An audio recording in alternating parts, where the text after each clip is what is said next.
आज का टॉपिक है हमारा ई वे बिल। ई वे बिल क्या होता है और कब इसे इशू किया जाता है।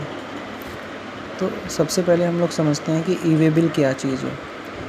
E way bill is a electronic way of bill of movement of goods which can be generated on e way bill portal. पहली चीज़ तो ये समझ लेना चाहिए हमें ई वे बिल क्या है। ई वे बिल हमारा वो इलेक्ट्रॉनिक मीडियम है जिससे जब भी गुड्स की मूवमेंट होती है, गुड्स की मूवमेंट्स यहाँ पे अंडरलाइन है, गुड्स की, ये नहीं कि सर्विस की मूवमेंट हो रही है तो हमने ई वे बिल इशू कर दिया। हमें जब भी गुड्स की मूवमेंट होगी, गुड्स भी डिफाइंड है, किसको आप गुड्स मानोगे किसको गुड्स नहीं मानोगे, वो बाद में अलग टॉपिक है, उसको डिस्कस करेंगे। गुड्स जब भी मूव होगा for the purpose of trade और सप्लाई के लिए, एक तरह से आप कह सकते हो, तो आपको वहाँ पे ई वे बिल जनरेट करना पड़ेगा। उसकी टर्म्स एंड कंडीशन है, उसकी terms and condition is what is terms and condition क्या है उसकी। 50,000 if the invoice value is more than 50,000 rupees, single invoice हो या एग्रीगेट वैल्यू में वो हमारा 50,000 से ऊपर जा रहा हो। सिंगल इनवॉइस यहाँ पे हम इससे कहेंगे कि सिंगल इनवॉइस में अगर एक आपके मन में क्वेश्चन आना चाहिए कि इनवॉइस जो है हमारा, इनवॉइस अगर आप देखोगे कोई भी उठा के तो उसमें वैल्यू होती है टैक्स से पहले की, जिसमें CGST SGST नहीं लगा होता है। तो क्या वो वैल्यू है ये 50,000? नहीं, वो ये वैल्यू नहीं है, आपका टैक्स इंक्लूडेड वैल्यू है ये 50,000 रुपीज़। ये 50,000 रुपीज़ टैक्स इंक्लूड होने के बाद उसकी वैल्यू अगर होती है, उससे ज़्यादा एक्सीड करती है, तब आपको ई वे बिल जनरेट करना पड़ेगा।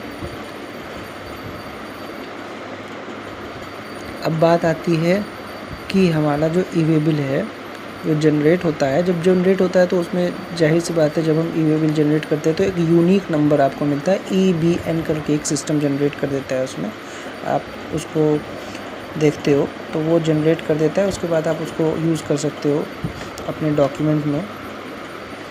अब हम बात करते हैं when to issue e way bill, या when one should issue a e way bill. When there is a movement of goods in vehicle which value is more than 50,000 rupees, either each invoice or aggregate of invoice of all invoice in vehicle। या तो 50,000 की value हो, same वही चीज़ वो भी हमने कही थी, 50,000 की वैल्यू हो उस इनवॉइस की अकेले, उससे ज़्यादा हो 50,000 से ज़्यादा, या 3-4 हमारे पास इनवॉइस ऐसे पड़े हों जो कि 50,000 से ज़्यादा का बन रहा है, ऐसा माल हमारे पास, गुड्स ऐसा हमारे गाड़ी में पड़ा है, तो हमें ई वे बिल जनरेट करना पड़ेगा। अब 3 चीज़ों के लिए ई वे बिल हमें जनरेट करना पड़ सकता है। पहला चीज़ इन रिलेशन टू सप्लाई। यहाँ पे अभी हम लोग सप्लाई को समझेंगे, व्हाट इज़ सप्लाई।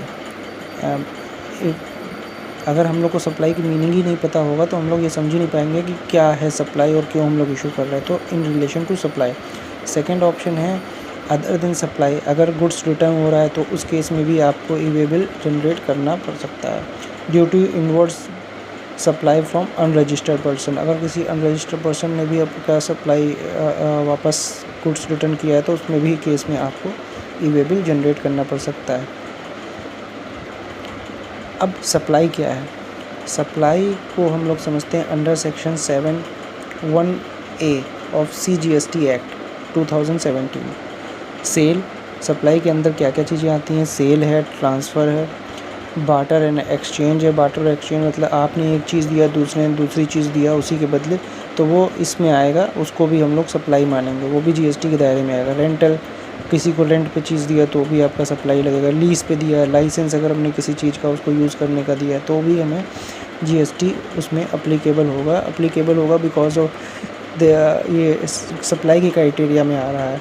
तो हम इसको सप्लाई समझाए हैं। क्या है सप्लाई? सप्लाई के समझने के बाद आप उसको ई वे बिल इशू करोगे कि हाँ ये सप्लाई के अंदर आ रहा है कि नहीं, सप्लाई के मीनिंग में आ रहा है तो आप इशू करोगे। सप्लाई की मीनिंग आप जब एक चैप्टर पढ़ोगे तो उसमें है दिया हुआ है, डिफ़ाइन किया हुआ है, वो ऐसे यहाँ पे आपको दिया हुआ है सेक्शन के, उसमें आप समझ जाओगे। तो ये वीडियो में इतना ही। आगे हम लोग इसके पार्ट में और डालेंगे ई वे बिल का डिटेल्स। Thank you.